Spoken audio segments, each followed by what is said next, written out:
내 몸을 지키는 건강백서, 건강업, 울산업. 안녕하세요, 박성은입니다.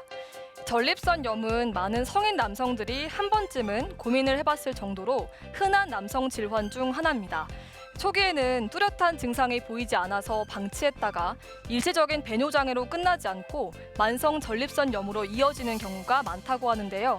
건강업, 울산업, 오늘 이 시간에는 전립선염을 치료하는 방법과 또 예방하는 방법에 대해서 알아보겠습니다. 배양규 비뇨의학과 전문의와 함께합니다.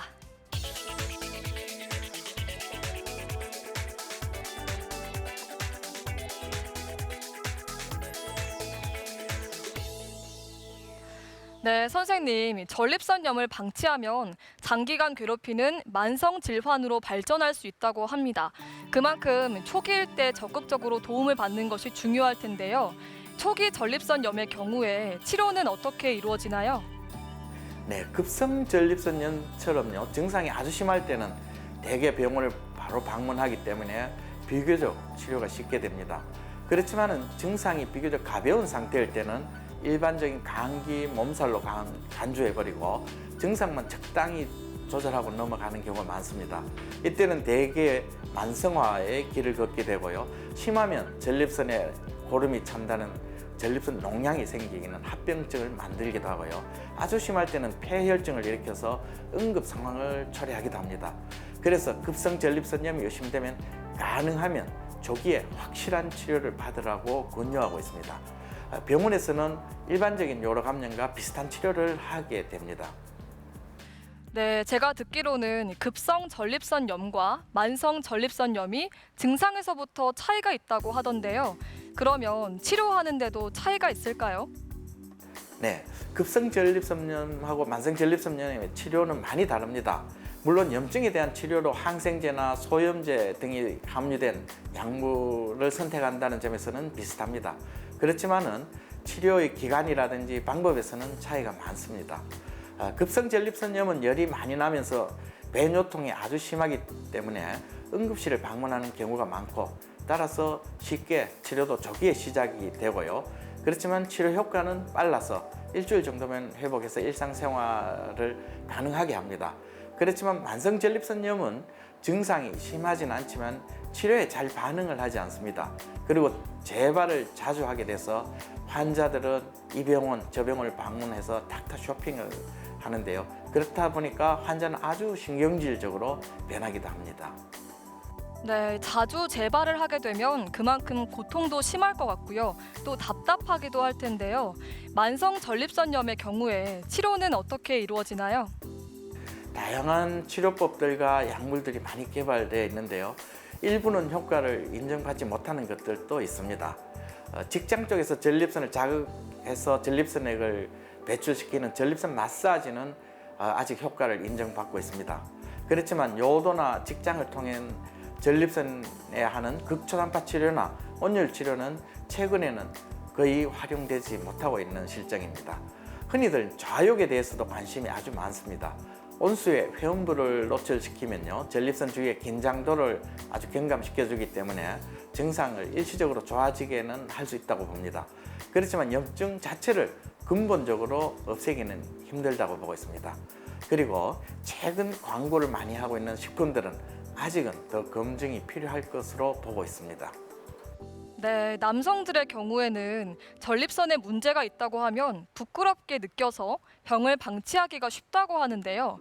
전립선염을 치료하지 않으면 전립선 비대증이나 전립선 암으로 변하진 않을지 걱정입니다. 어떤가요? 염증이나 비대증이 암으로 변한다는 직접적인 증거는 없습니다. 그렇지만 최근에 이런 연구들이 많이 진행이 되고 있는데요.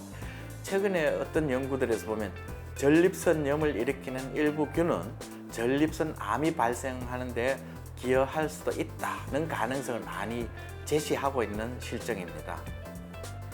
네, 또 전립선염이 남성 불임에 영향을 미치진 않을지 걱정도 될 것 같은데요. 전립선염 환자가 임신을 계획해도 괜찮을까요? 네, 가능은 하다고 봅니다. 전립선의 염증이 정액에 어떤 영향을 미치는지, 그리고 부인에게 감염을 시키지 않는지, 이 두 가지에 대해서 우선 고려를 해야 될 것 같은데요.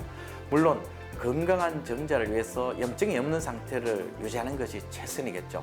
그렇지만 전립선염이 임신에 부적응증은 되지 않는다고 보고 있습니다. 만약에 전립선의 염증이 정자에 나쁜 변화를 일으켰다면 초기 단계에서 수정이 되지 않을 가능성이 높고, 또 임신이 되었다면 조기에 유산될 가능성이 높아서 경화출산 등의 위험은 그렇게 높지 않다고 보고 있습니다. 그리고 부인에게 감염 위험성도 높지는 않습니다. 전립선액에서 성병을 유발할 수 있는 균주가 있다면 감염도 가능은 합니다. 그렇지만 대개는 그러한 균주가 발견되지 않는 경우가 많습니다. 그렇지만은 건강한 임신을 원한다면 사전에 충분한 염증 치료를 하는 것이 좋을 것 같습니다. 네, 마지막으로 전립선염을 예방하는 방법이 있다면 어떤 방법이 있을지, 또 당부의 말씀이 있다면 한 말씀 부탁드리겠습니다. 네, 우선 전립선의 큰 원인이 될 수 있는 요도염이나 다른 요로 감염에 이환되지 않게 개인 위생을 철저히 하는 것이 아주 중요합니다. 그리고 급성 전립선염이 발생했을 때는 조기에 확실히 치료를 해서 만성화하지 않게 해야 합니다. 그리고 만약에 만성 전립선염이 되었다면 너무 조급하게 생각하지 말라고 당부드리고 싶습니다. 만성 전립선염에 걸렸더라도 이런 생명에는 직접적인 영향은 없습니다.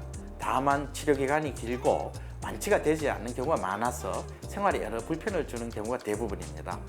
조급하게 완치를 생각하다 보면 적절하지 않는 치료법을 선택하게 되고, 이럴 때 경제적인 피해는 물론 건강상 피해를 입는 경우도 많이 발생할 수 있습니다. 네, 말씀 잘 들었습니다. 전립선염은 만성과 고질병이라는 수식어가 항상 따라다닌다고 합니다.